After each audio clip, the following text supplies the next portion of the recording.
Mag-practice daw siya gluto og chicken joy para daw wala ko naay manok sa ref siya ra daw muluto. Kabalo na siya muluto og chicken joy.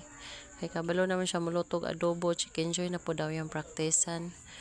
Ako siyang gitudloan nga ipamarinate usa ang manok dayang iset aside.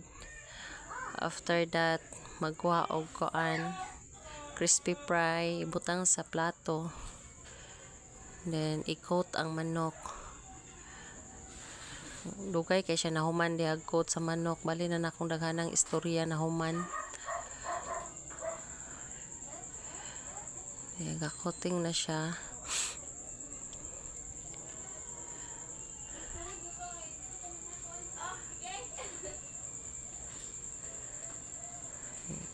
Sit aside sa niya, dahil ipainit na po siya kalaha.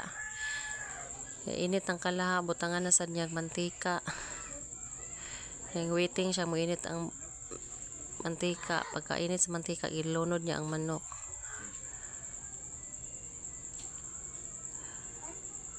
Practice jud og luto na kay para nga naay nahibaluan gluto bisag ginagmay. Wala man may drumstick, so chicken wings na lang yang giluto.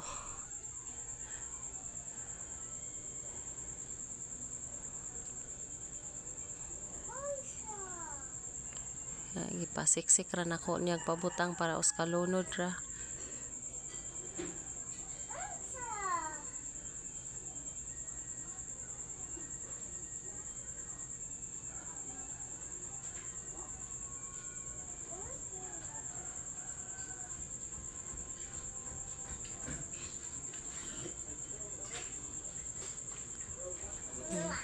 Yan na ako nang gipabalik kay na golden brown na ako siyang inan baliha para dili mapagod.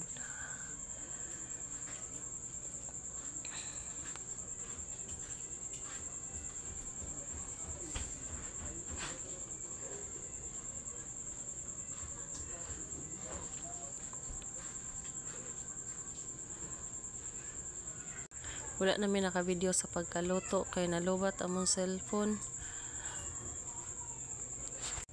That's all for today. Bye-bye. Thank you for watching.